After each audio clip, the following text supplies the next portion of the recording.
Hey everyone, it's Ryzen. Welcome back to, welcome to the recap for the Patriots at the 49ers. They lost as expected, 30-13. This game was at least better than the awfulness that was the Jets game. Holy cow, that was terrible.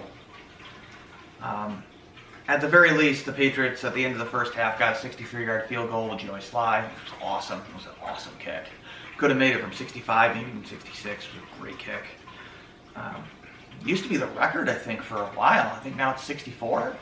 Does Justin Tucker have it? I think he does. But yeah, I did a great kick. Plus, it's in San Francisco, so it's not even like it's high elevation, you know? You expect that to happen in like Denver. But whatever, it was a great kick. And then 49ers fumbled on their special teams kick return. Patriots recovered. They got a touchdown later on in the drive with Austin Hooper with a good play design on a play fake. That's about it. I guess they must have gotten another field goal at some point. Yeah, somewhere in the fourth quarter they did. They got another decent drive that ended in a field goal. Brock Purdy was really good in this game, despite the fact that he was pressured as all hell, which, by the way, 49ers had a terrible offensive line today, and they were just fine. So yeah, you can scheme around it. You can still play good football even when you're under pressure a lot. And Brock Purdy was under pressure a lot. Still played well. There really is no excuse for the Patriots' inability to scheme around this offensive line. There is just no excuse.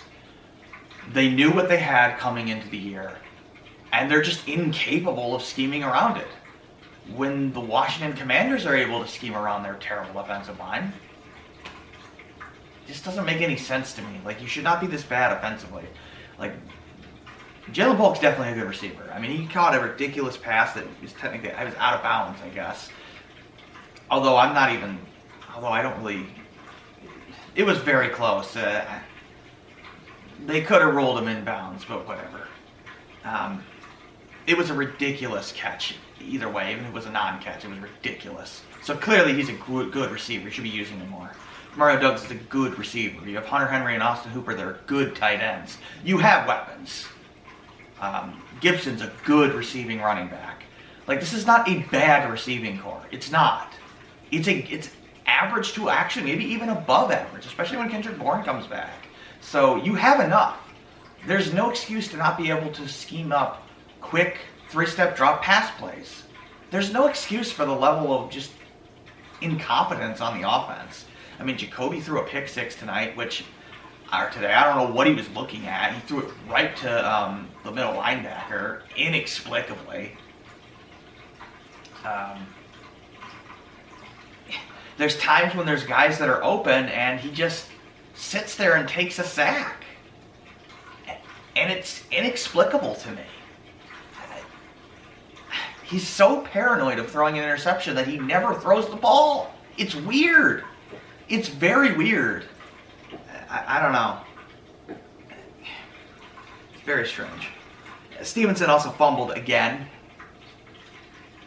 Surprisingly, he wasn't benched for the whole game. I mean, that's 4 fumbles in 4 weeks. That really is inexcusable at the NFL level. Look, he fumbles one more time. I think it's time to move on. I mean, at that point, he's clearly just broken as a player, and I don't know how to fix that.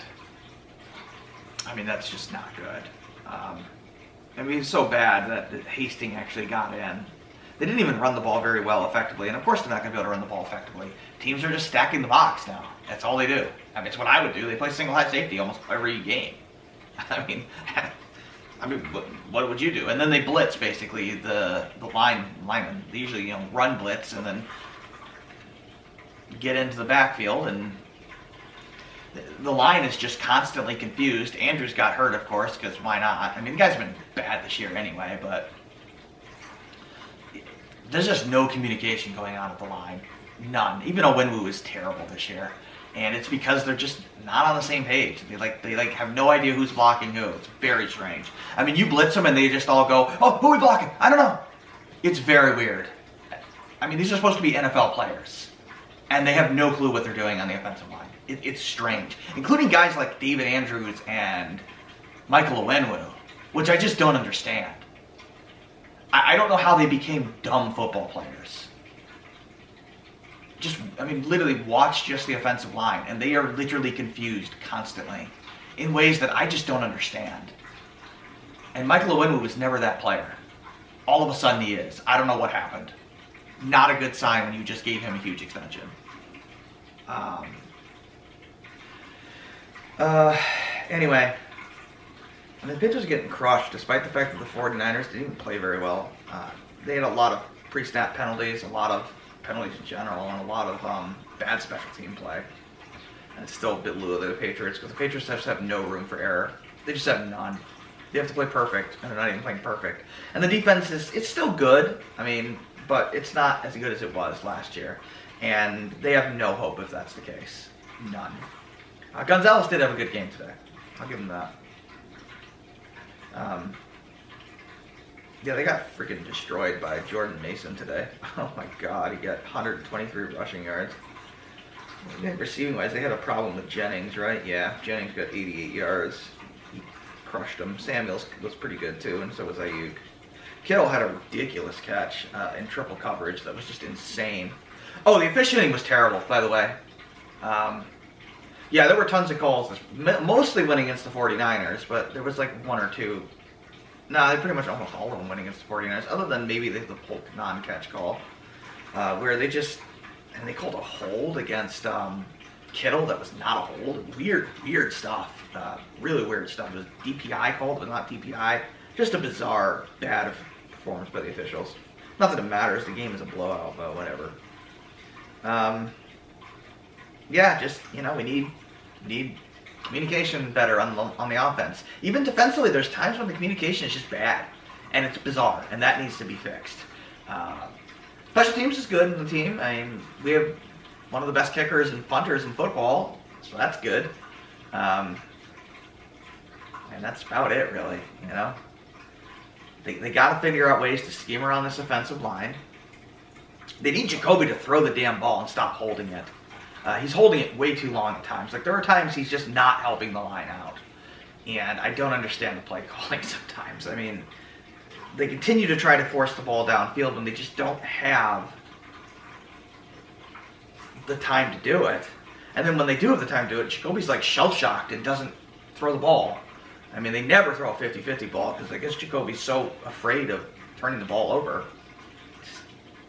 I don't know. At least this game wasn't horrendous to watch because they've been pretty boring at times. At least we got like 3 good drives, so that's whatever. Next week they got the Dolphins. That's a winnable game because the Dolphins have no quarterback, but I wouldn't expect them to win that game. I don't expect them to win another game all year. I really don't. They're not a good team, and they're incapable of scheming around their offensive line, which is the biggest problem. And even if you draft an elite left tackle in the offseason, what difference does it make if you can't even communicate on the line?